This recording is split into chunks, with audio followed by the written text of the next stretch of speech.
안녕하세요, 여러분. 저는 아이를 하나 키우고 있고 철없는 남편을 데리고 살고 있는 40대 주부입니다. 저희 남편이 철이 없다고 설명을 드렸는데 아마 답답하심이 더 크실 수도 있을 것 같네요. 하지만 지금은 변화하려고 노력 중인 사람이니까 모쪼록 너무 답답해 마시길 바랍니다. 제가 들려드릴 이야기는 시댁에 관한 이야기인데요. 참 인터넷에 시댁에 관한 무수한 이야기들이 나돌아다니지만 어떻게 매번 이렇게 새로운 일들이 생길까요? 저의 이야기는 아마 다른 곳에서는 들어본 적 없는 이야기일 것 같습니다. 제 이야기를 들으신 이후에는 속이 뻥 뚫리셨으면 좋겠습니다. 제가 나름 한성가라는 사람이라 당하고만 사는 사람은 아니거든요. 그래서 이곳에 자랑을 하고 싶은 마음도 있어서 찾아오게 되었습니다. 똑 부러진 저의 처신에 박수를 보내보면서 지금부터 제 이야기를 시작해보도록 하겠습니다. 가볍고 즐겁게 즐기면서 들어주시면 감사하겠습니다. 저는 꽤 고급진 레스토랑을 운영하고 있는 중입니다. 제 나이에 비하면 꽤 일찍 사업이 성공을 한 편인데 코스 요리를 위주로 하는 소위 말하는 파인다이닝 같은 곳이라고 생각하시면 이해하기가 쉬울 것 같습니다. 그리고 저에게는 남동생이 하나 있는데 우애가 꽤 좋은 편이고 동생이 호텔 주방에서 꽤 오랜 시간 일을 했었기 때문에 둘이서 차린 레스토랑입니다. 제 남동생은 대학을 가지 않고 특성화 고등학교를 졸업해서 고등학교 2학년 때부터 호텔 주방에서 일을 하기 시작했고요.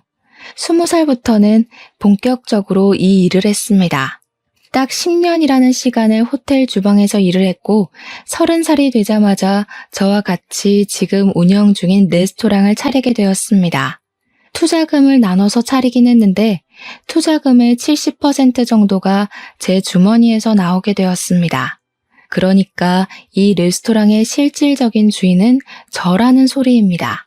저는 경영학과를 졸업하고 난 뒤에 투자회사에 들어가게 되었는데 그때 한창 오르락내리락하며 투자의 조짐이 보였던 것이 바로 코인이라는 것이었습니다.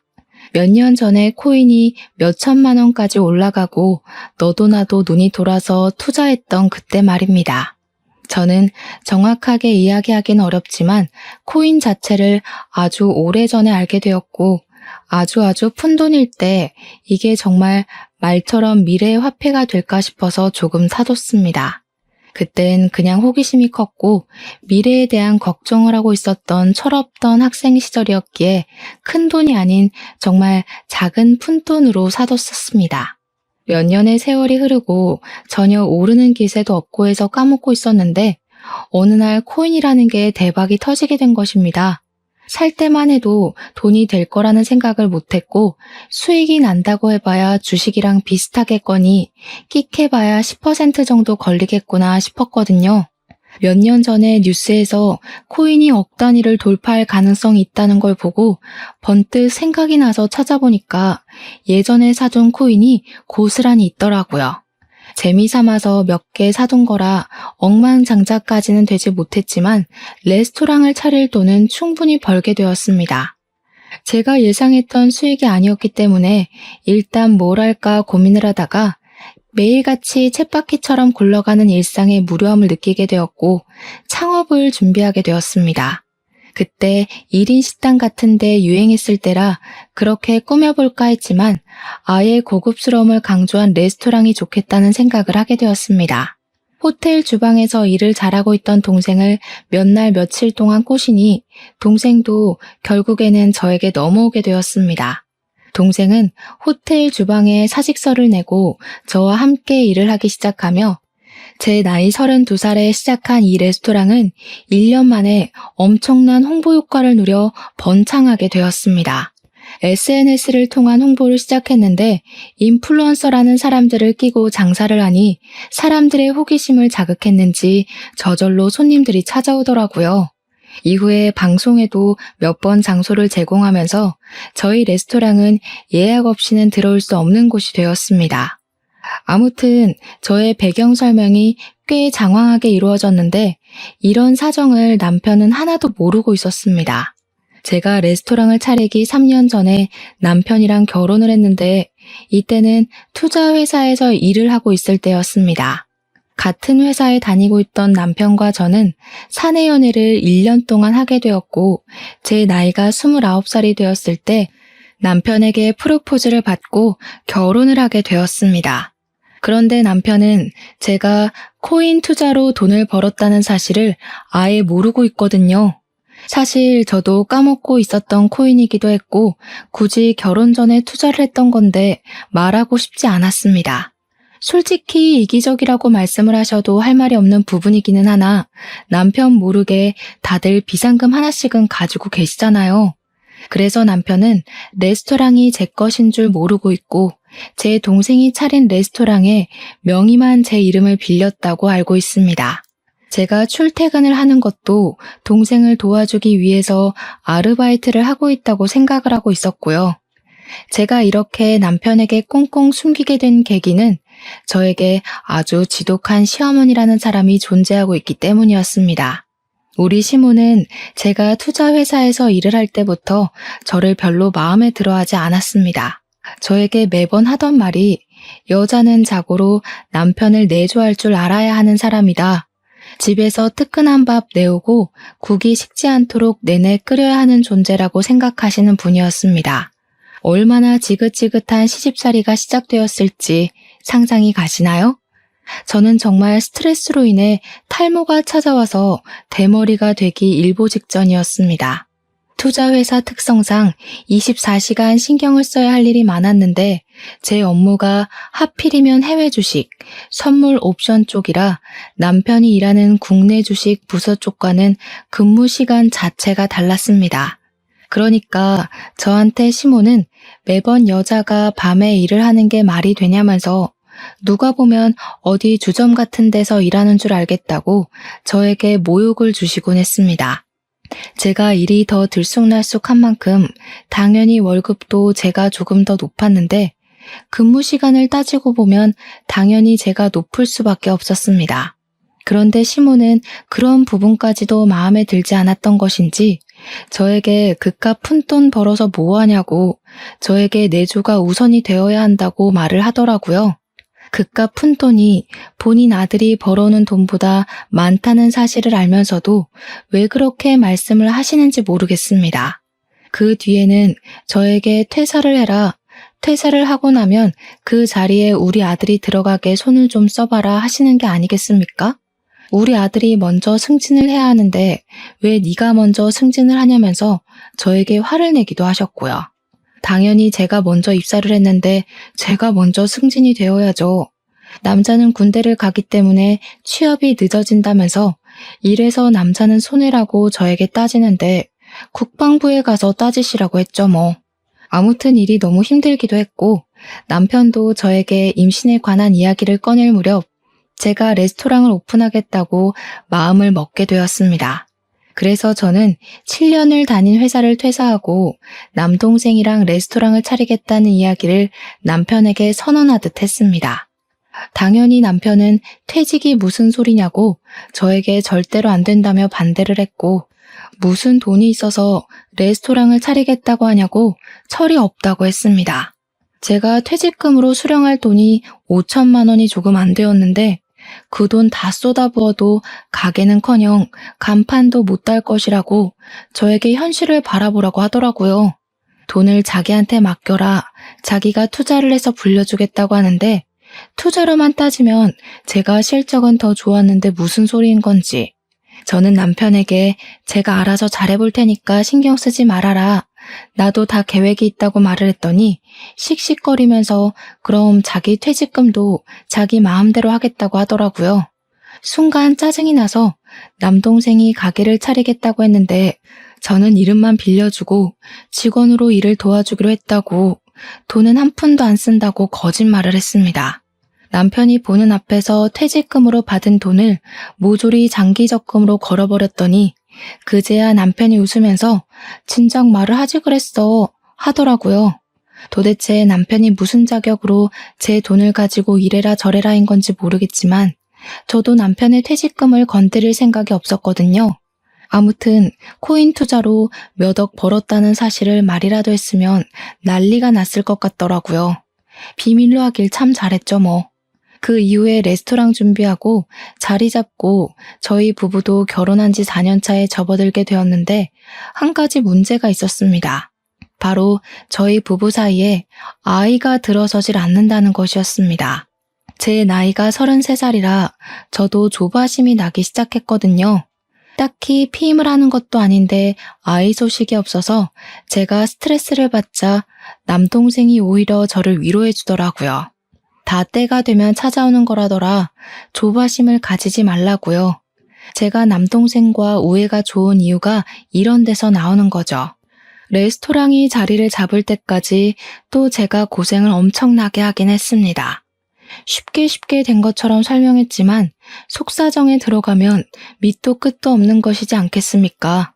물론 초반에는 손님이 없어서 썩어가는 식재료에 돈이 아까워서 눈물을 흘리곤 했었습니다. 그런데 장사가 잘 된 이후에는 정말 예상치도 못했던 복병이 끼어들게 하는 바람에 다른 의미로 눈물을 삼키게 되었습니다. 남편에게는 정말 이름도 말하기 싫은 치가 떨리는 4살이 어린 여동생이 하나 있었습니다. 그러니까 저한테는 신우가 되는 사람입니다. 그런데 우리 신우가 참 개뿔도 가진 게 없으면서 허세란 허세는 어마어마한 계집애가 아니겠습니까?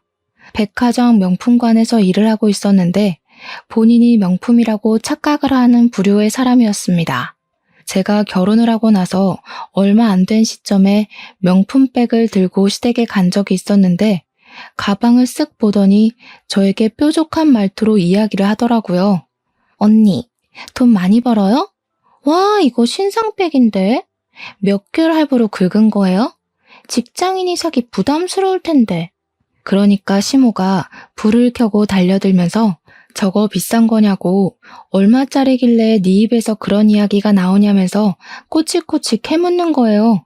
신우가 뭔가 잘 걸렸다 하는 얼굴로 시모한테 저 가방 600만 원짜리 가방이라면서 신상백이라며 저를 보면서 이야기를 하더라고요. 그러니 시모가 완전히 개거품을 물고는 지금 우리 아들 돈으로 그런 사치를 하고 있냐고 내조를 하랬더니 쓸데없는 데에 돈을 쓴다고 화를 내시더라고요.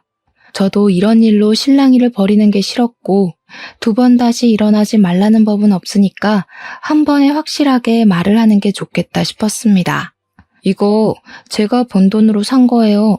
상여금 들어와서 하나 산 건데 제가 허락을 받고 가방을 사야 할 나이는 아니잖아요. 와, 언니, 상여금이라는 게 그렇게 많이 들어와요? 이럴 줄 알았으면 나도 오빠 따라서 투자회사에 취직할 걸 그랬다. 그 말에 목구멍 끝까지 돌대가리는 못 들어온다고 말을 하고 싶었지만 그러면 몇 안 남은 머리털까지 뽑힐 것 같아서 꾹 참았습니다. 그냥 신우가 금방 포기할 걸 알고 있었기에 지금이라도 늦지 않았으니 취업 준비 한번 해보라고 이야기를 했습니다. 근데 시모 눈에는 제 상여금이니 뭐니 그런 이야기가 하나도 귀에 들어오지 않았었나 봐요. 저한테만 난리를 치시더라고요. 그 돈이면 우리 가족이 3달은 먹고 살 수 있을 돈인데 어쩜 그렇게 개념 없이 돈을 막 쓸 수 있냐고 그러다가 집까지 다 말아먹겠다고 하시는 겁니다. 아니, 제가 여유 있어서 산 가방이고 매번 사는 것도 아니고 1년에 한 개 살까 말까 한 가방인데 왜 뭐라고 하는지 이해가 가질 않더라니까요. 남편한테 사달라고 해서 겨우겨우 얻어낸 것도 아니고 내 돈으로 산 가방인데 말이죠. 그 다음부터는 그 가방은 얼마냐, 어디서 샀냐, 무슨 돈으로 샀냐 물어보면 그냥 아빠가 사주신 가방이에요 하고 넘어갔습니다. 레스토랑이 연신 장사가 잘 되고 방송에도 슬쩍슬쩍 나오기 시작하자 시모가 점점 더 불만을 표출하기 시작했습니다. 저한테 얼마 버냐고 대놓고 물어보시길래 저는 애 둘러서 벌만큼 번다고 이야기를 했습니다. 버는 금액 말하면 돈 내놓으라고 닥달하실 것 같았거든요. 그런데 레스토랑 특성상 주말이고 명절이고 없이 예약을 받아서 일을 하지 않겠습니까?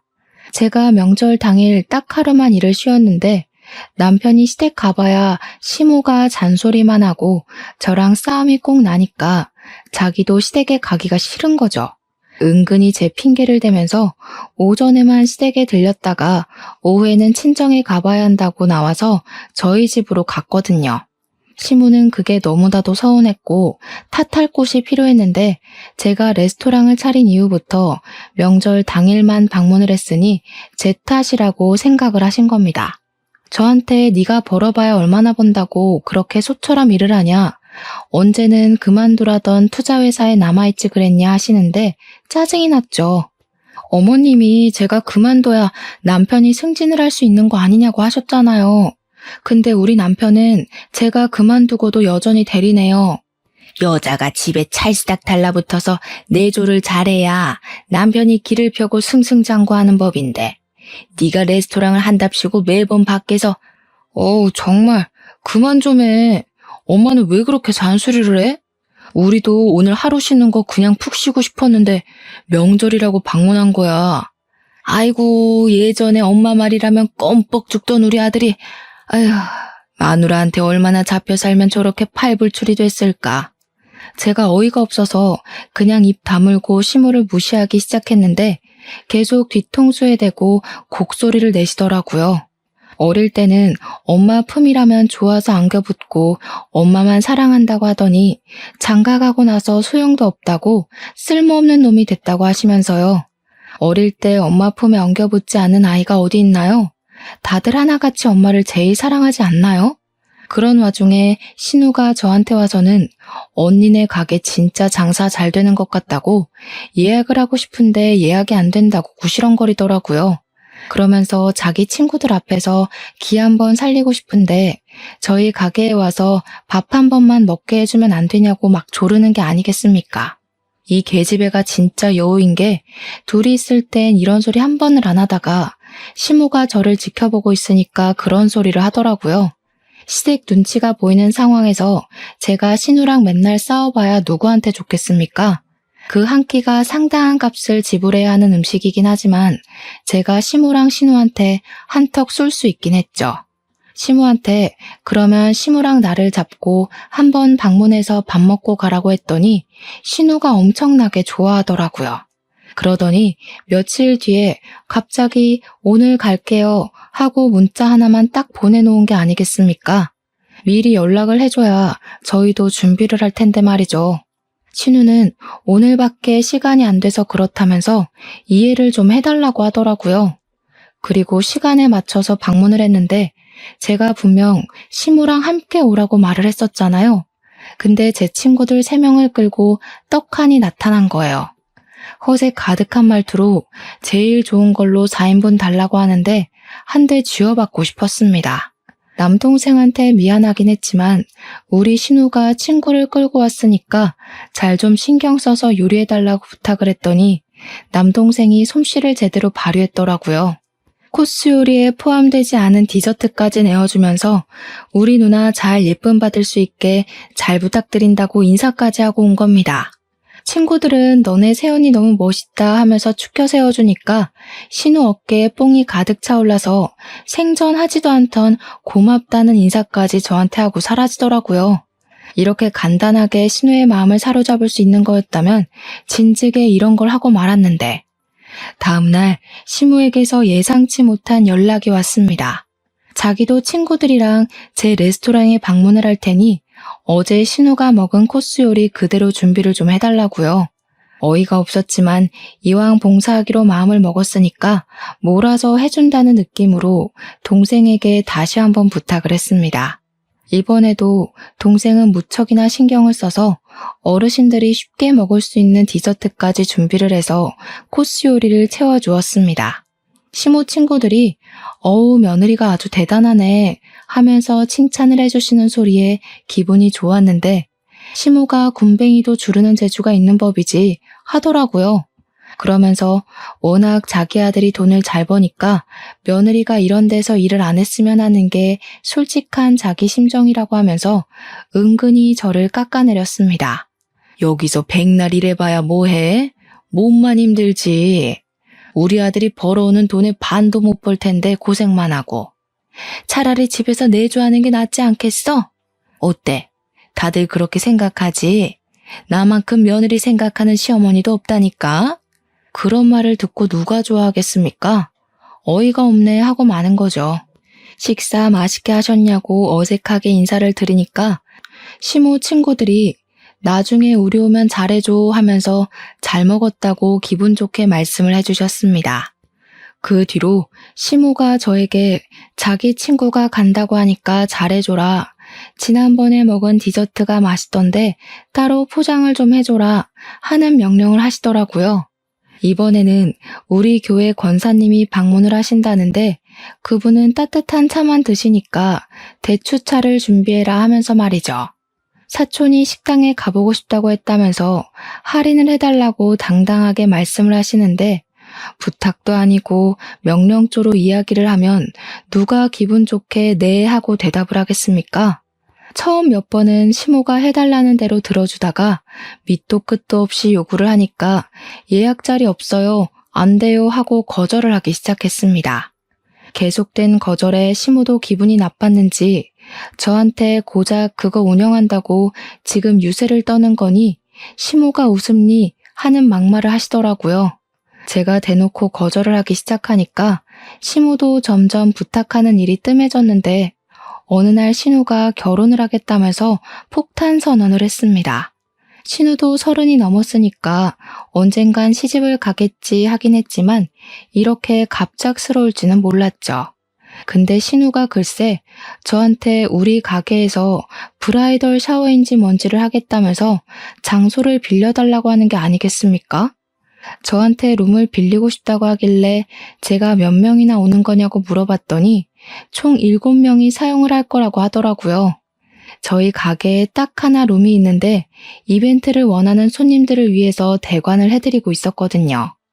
신우가 말한 날짜를 보니까 예약이 딱 없는 날짜길래 알겠다고 하고 룸 빌리는데 기본으로 들어가는 비용이 30만 원이라고 설명을 했습니다. 룸 대여값은 30만 원이고요. 1인당 코스 요리는 24만 원인데 20만 원에 해드릴게요. 서비스로 룸 꾸미는 비용은 제가 해드릴게요. 총 170만 원 보내주세요. 그랬더니 신우가 버럭 저에게 화를 내는 게 아니겠습니까? 언니, 지금 나한테 돈을 받으려고 그런 소리를 하는 거야? 아, 내가 그동안 언니를 너무 풀어줬지? 신우 무서운 게 뭔지 보여줘? 내가 결혼까지 하는데 선물을 쥐어줘도 모자랄 판에 지금 나한테 룸 비용에 음식값까지 받겠다고? 그것도 무려 170만 원이나? 내가 돈이 어디 있어서 그 돈을 내고 빌려. 그럴 거였으면 언니네 가게 안 가고 다른 데로 가지. 그냥 해줘. 지난번에도 공짜로 밥 먹게 해줘놓고 왜 그래? 그래도 양심은 있으니까 룸 빌리는 비용 30만 원은 낼게. 구구절절 돈 없다는 소리를 뭘 그렇게 열심히 화를 내면서 말을 하는지 세상에 공짜가 어디 있나요? 그리고 호의도 제가 해주고 싶어서 해줘야 호의죠. 저는 뭐 땅을 파서 장사하는 사람이냐고 공짜로는 안 된다고 그 가게 내 가게 아니라 동생 가게라고 이야기를 했더니 신우가 한풀 죽긴 하더라고요. 그래도 170만 원 내고 브라이덜 샤워를 할 수는 없었는지 제 동생한테 잘 좀 이야기를 해달라고 사돈 처녀가 결혼하는데 그 정도 인심을 쓸 수 있지 않겠니요? 제가 너무 피곤해서 동생한테 물어보긴 하겠지만 아마도 동생도 거절할 것 같다고 그렇게 쉽게 턱턱 해드릴 수 있는 게 아니라고 했습니다. 혹시 모르니까 꼭 다른 가게도 알아보시라고 이야기를 하고 집으로 왔는데 신우가 남편에게도 말을 해서 졸랐나 보더라고요. 남편이 어색하게 왔어? 할 말이 있는데 하길래 느낌이 딱 와서 남편의 입을 확 막아버렸습니다. 그게 여보? 아, 말하지 마. 신우가 나한테 무리한 거 요구하는 거 맞고 내가 그거 해줄 의무도 당연히 없는 거 알지? 나는 뭐 땅 파서 장사해? 나 월급 얼마 안 된다고 무시하는 것도 기분이 나쁜데 내가 왜 공짜로 신우 브라이덜 샤워인지 뭔지를 해줘야 하는 거야. 평소에 신우가 나한테 어떻게 했는지 당신도 알고 있지? 나 절대로 그 부탁 못 들어주니까 그런 줄 알아. 비용이 무려 170만 원이야, 170만 원. 170만 원이란 소리에 남편도 기가 확 죽었는지 바로 신우한테 전화해서는 안 되겠다고 이야기를 하더라고요. 모질이처럼 쩔쩔매면서 이야기를 하는데 얼마나 철이 없고 바보 같아 보이든지 하고 싶은 말은 많았지만 하지 않았습니다. 결국 신우도 조르고 조르다가 남편이 안 될 것 같다고만 이야기를 하자 언성이 높아지기 시작했고 둘이 싸움을 하더라고요. 서로 네가 잘났니 내가 잘났니 하는데 유치해 죽겠고 결국에 신우는 그럭저럭한 호텔을 빌려서 브라이덜 샤워를 했더라고요. 그리고 신우가 결혼을 했고 그 이후에는 조용했습니다. 제가 명절 이외에는 시댁에 방문을 하지 않았고 일이 바쁘다는 핑계를 댔거든요. 남편은 자기 일이 조금 수월해지고 저도 안정을 찾게 되자 슬슬 아이를 가지자고 해서 준비를 하게 되었는데 3개월 만에 임신을 하게 되어서 경사가 났다고 난리가 났습니다. 동생은 저에게 이제 임신도 했으니까 일은 본인에게 맡겨두고 설렁설렁 하라고 배려를 해주었습니다. 장사가 워낙 잘 되어가니까 직원을 더 뽑으면 된다고 걱정하지 말라고 하더라고요. 어차피 가게의 제일 큰 투자자는 저였고 제가 굳이 가게에 나가지 않아도 월급은 들어오게 되어 있었으니까요. 남편에게는 동생이 육아휴직을 주기로 했다는 핑계를 대면서 가게에 나가지 않고 버티고 있었습니다. 제가 임신 7개월이 되었을 때 임신을 하면서 살이 많이 찌기도 했고 체질이 잘 붙는 체질이라 그런지 온몸이 퉁퉁 부어서 너무 힘든 하루하루를 보내고 있었습니다. 살이 급격하게 찌니까 허리도 너무 아프고 기침을 할 때마다 갈비뼈가 부서지는 느낌이 나서 정말 힘들어 죽는 줄 알았습니다. 그런데 신우가 갑자기 저희 집에 찾아온 게 아니겠습니까? 그것도 무려 캐리어를 들고 말입니다. 집에 있다가 신우가 문 좀 열어보라고 연락을 해서 문을 열었더니 떡하니 현관문 앞에 서 있더라고요. 그리곤 지집처럼 저희 집에 들어오더라고요. 신우한테 이 짐은 다 뭐고 갑자기 왜 우리 집에 찾아온 거냐고 물어보니까 자기가 글쎄 부부싸움을 했다면서 며칠만 우리 집에서 지내겠다는 겁니다. 저는 머리가 어지러웠죠. 왜 싸한 느낌은 항상 저를 비껴나가지 않는 건지 하늘이 원망스러웠고요. 그게 무슨 소리예요? 우리 집이 무슨 호텔인 줄 알아요? 그리고 부부싸움을 했으면 풀 생각을 해야지. 짐까지 싸들고 와서 가출하면 어떡해요. 아, 그만 좀 해, 그만. 짜증나니까. 임산부인 저에게 소리를 꽥 지르더라고요. 이게 왜 또 정신을 가출시키고 진상짓을 하나 했는데 남편이 집으로 돌아와 신우를 보고서는 한숨을 쉬더라고요. 본인이 알아듣게 집으로 가라고 이야기를 했는데 여길 기어코 찾아온 거라면서 저에게 변명을 막 했어요. 자기가 부른 거 아니라고 억울하다고요. 신우는 시끄러우니까 자기가 며칠만 있다가 나갈 거라고 제발 그냥 가만히 내버려 둬달라고 시위를 하더라고요. 제가 무슨 말을 해도 들리지 않는 사람인 것처럼 굴더니 아기 방으로 꾸며둔 작은 방에 글쎄 캐리어를 냅다 풀어버리는 거 아니겠습니까? 아기가 사용할 방이라서 소독까지 싹 다 해둔 방인데 너무나도 짜증이 나는 거예요.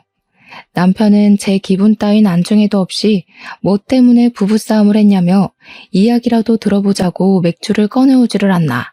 쫓을 마음이 없다는 걸 알고 나서 제 속이 터지는 것 같았죠. 글쎄 신우가 부부싸움을 한 이유도 아주 사소했습니다. 신우가 음식물 쓰레기가 더러워서 못 버리겠다며 며칠을 그냥 내버려뒀대요. 한여름에 음식물 쓰레기를 집에 방치했으니까 파리가 꼬였고요. 우리 신우의 위생 개념이 정말 말도 안 되게 없는 거죠, 그냥. 파리가 웽웽 꼬이는데 음식물 쓰레기 처리는 안 하고 빨래도 제대로 안 해서 쉰내가 나고 그러니까 심해부가 난리가 난 겁니다. 거기다가 신우가 결혼을 하자마자 그놈의 내조를 하겠다면서 명품관 일도 그만둬서 백수로 지내고 있거든요. 이딴 식으로 할 거면 돈을 벌어오든가 아니면 집을 나가던가 둘 중 하나 하라고 소리를 쳐서 집을 나온 거라고 당당하게 이야기를 하더라고요. 남편이랑 둘이 맥주 마시면서 저한테 마른 안주 없냐고 진짜 주둥이를 한 대 때리고 싶었습니다. 임신 7개월인 올케한테 그런 거 시키고 싶냐고 했더니 자기가 너무 우울해서 그런다며 울먹였어요. 그래서 그냥 마른 안주 꺼내주고는 내일은 집에 가라고 했습니다. 도대체 술을 얼마나 마신 건지 저는 피곤해서 먼저 자고 아침에 일어났는데 집이 난장판이 되어 있더라고요. 정리도 하나도 안 해놓은 상태에서 남편은 거실 소파에서 자고 있고 신우는 아기 방에 깔아둔 토퍼에서 자고 있더라고요. 너무너무 화가 났습니다. 그 토퍼가 진짜 비싼 거고 세탁도 다 한 거고 아기 눕히려고 저도 한 번도 누워본 적 없는 토퍼였거든요. 짜증나는 마음에 둘 다 깨웠는데 눈 뜨자마자 한다는 소리가 해장국 끓였냐고 헛소리를 하는 거 있죠? 화가 머리끝까지 나서 신우 보고 당장 짐 싸서 집으로 가라고 축객령을 내렸습니다. 그러자 신우가 저보고 매정하다면서 심해부가 자기한테 사과를 할 때까지 절대로 안 돌아가겠다고 하더니 철판을 깔고 우리 집에 눌러붙은 겁니다. 이 계집애가 진짜 보자 하니까 하루에 수건을 5장씩 쓰는 게 아니겠습니까? 우리 집 수건을 제가 넉넉하게 두는 편이라 16장씩 두고 쓰는데 둘이 쓰면 일주일을 쓰거든요. 근데 이틀 만에 수건이 부족하더라고요. 배가 나와서 움직이기도 힘든데 집안일이 2배가 되니까 제가 도저히 못 견디겠기에 심해부에게 전화를 걸었습니다. 신우 당장 데려가라고. 우리 집에서 먹고 자고 하는데 임신해서 손 하나 까딱하기도 힘들어 죽겠는데 신우가 집을 난장판 만들고 있다고 했습니다. 그러니 한숨 푹 쉬면서 죄송하다고 퇴근하고 바로 오겠다고 하더라고요. 심해부가 퇴근하고 와서 신우 보고 화를 내면서 당장 짐 싸라고 하는데 신우는 그게 심해부가 자기한테 사과하러 온 거라고 생각하고 사과하라며 강짜를 부리더라고요. 심해부가 부글부글 끓는 게 눈에 보였습니다. 여기서 민폐 끼치지 말고 시댁으로 가라면서 심해부가 이혼하자고 하더라고요. 저랑 남편은 깜짝 놀랐죠. 신우가 황급히 심해부를 쫓아서 나가고 저는 비번부터 바꿔버렸습니다. 심해부가 강경하게 이혼을 하자고 했는지 신우가 울면서 시무한테 집안일 좀 알려달라고 매달리고 그랬대요. 남편이 저한테 꼭 이렇게까지 일을 벌였어야 했냐고 하면서 왜 심해부한테 연락을 해서 일을 크게 만드냐고 신우가 저 때문에 이혼하게 생겼다고 제 탓을 하더라고요. 시무도 똑같이 이야기를 하는데 사건의 발달은 신우가 음식물 쓰레기를 치우지 않아서 생긴 일인데요. 그렇게 며칠을 잔소리를 듣고 무시를 하고 지내고 있었는데 갑자기 남동생에게서 연락이 왔습니다. 신우가 가게에 룸을 예약했다고 하면서 룸비 예약금 30만 원까지 입금을 했다는 게 아니겠습니까? 제가 가게에 출근을 하지 않는 상태였으니까 남동생에게 돈 똑바로 받으라고 이야기를 했더니 알겠다고 했습니다. 그런데 30분쯤 뒤에 남동생에게서 다시 전화가 와서는 우리 신우가 글쎄 가게에서 제일 비싼 술을 가지고 오라고 했다는 겁니다. 저희 가게는 메뉴가 코스로 이루어져 있고 고급스러운 단품 메뉴들이 많아서 술도 정말 값이 장난 아니거든요. 정말 비싼 건데 1,000만 원대 가격으로 이루어진 술도 있고 몇백만 원짜리 술도 있고요. 순간 먹고 튀려고 하려는 건가 하는 생각이 들어서 남동생에게 말을 했습니다. 신우 돈 하나도 없어. 그러니까 비싼 술 줬다가 망하는 수가 있다. 말을 하는데 뒤에서 신우가 술 가지고 오라고 비싼 술 달라고 하면서 고함을 치는 게 아니겠습니까? 저도 적당히는 혼내줘야겠다 싶어서 남동생에게 150만 원짜리 와인이나 가져다 주라고 했습니다. 4명이서 갔다고 했으니 나눠서 그 정도는 감당할 수 있겠지 생각했거든요. 그리고 딱 2시간이 지났는데 남동생에게 다시 전화가 걸려오는 게 아니겠습니까? 쎄한 기분이 들었습니다.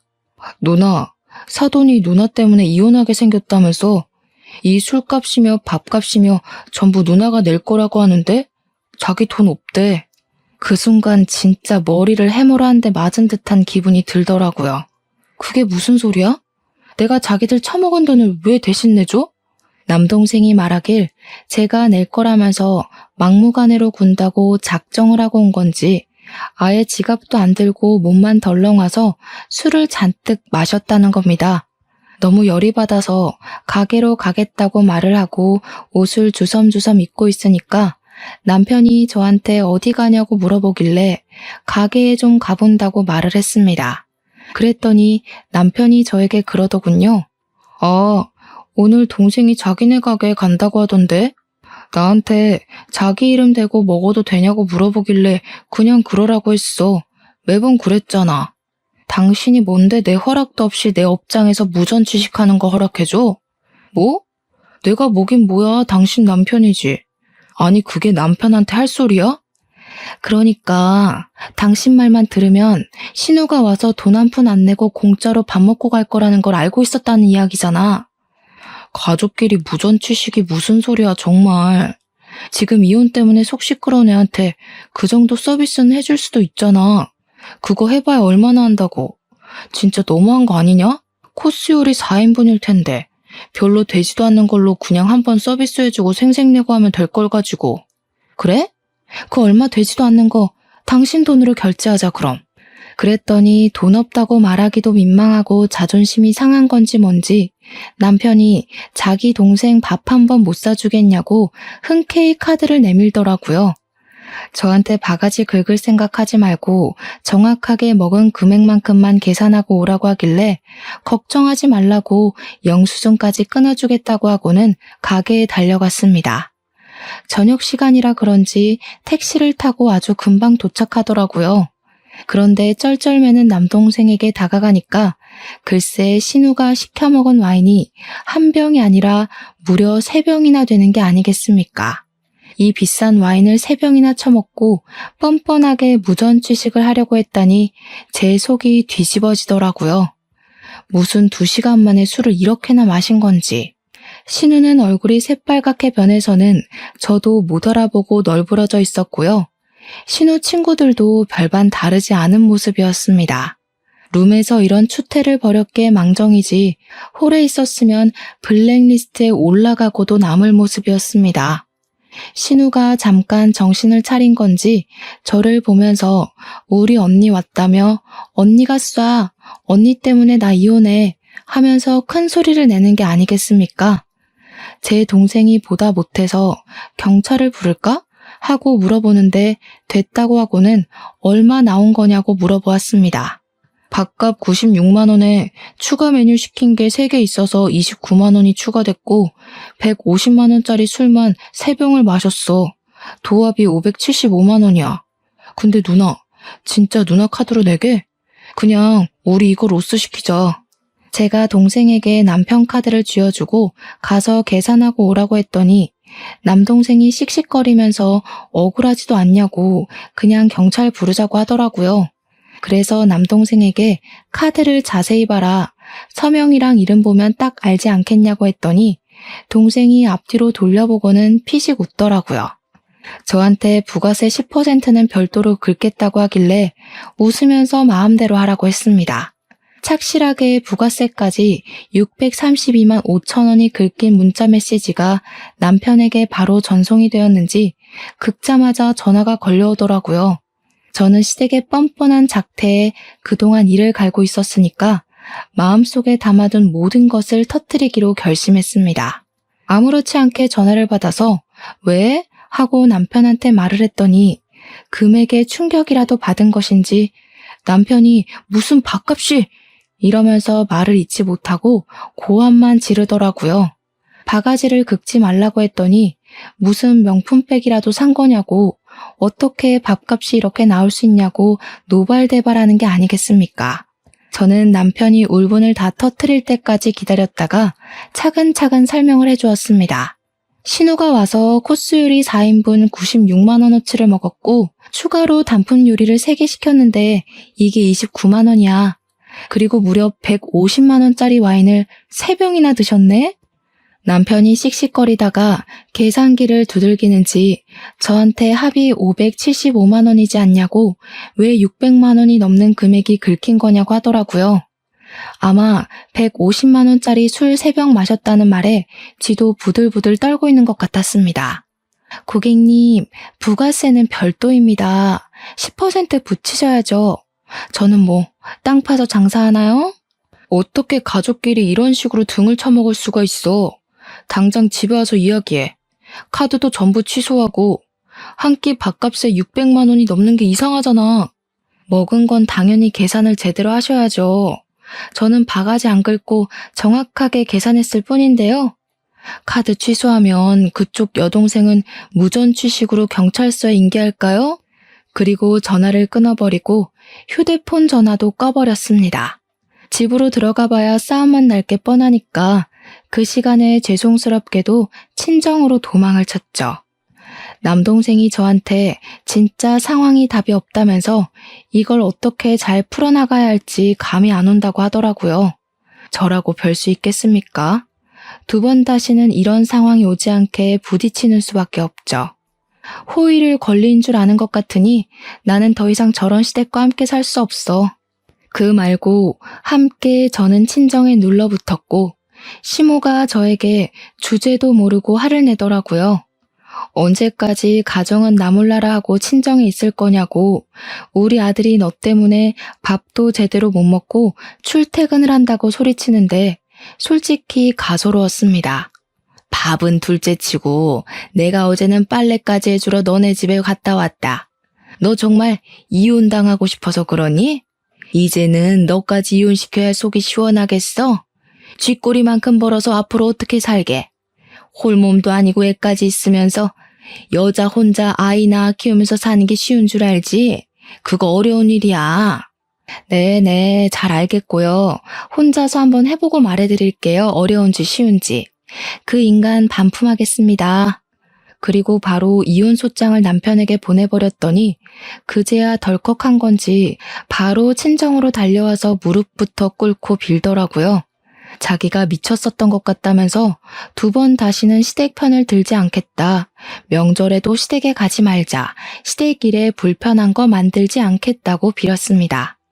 저희 부모님께도 각서라도 쓰겠다면서 이혼은 죽어도 안 된다고 제 마음 좀 돌려달라고 부탁을 하더라고요. 진짜 잘못했다고 신우고 심우고 얼굴도 안 보게 살게 해주겠다면서 집에도 못 오게 하고 잔소리도 못하게 하겠대요. 아이처럼 엉엉 울면서 자기가 다 잘못했다고 제발 이혼은 안 된다고 비는데 참 마음이 그렇더라고요. 남편이 짜증나긴 했지만 그래도 사랑하는 사람이었고 저도 아이를 혼자 낳아서 키운다는 게 무서웠거든요. 저희 부모님도 이쯤 하면 됐다고 용서해 주라고 했고요. 그래서 결국 부모님이 보는 앞에서 각서를 썼고 이혼 서류는 파기하기로 했습니다. 그 뒤로 저는 무사히 출산을 잘했고요. 신우고 심우고 전부 저랑은 연락을 하지 않고 지내고 있습니다. 남편을 통해서만 말을 전하는 정도? 해가 지날수록 나날이 크는 아이를 보고 싶어서 죽으려고 하는데 제가 사과를 안 받아주겠다고 못 박았거든요.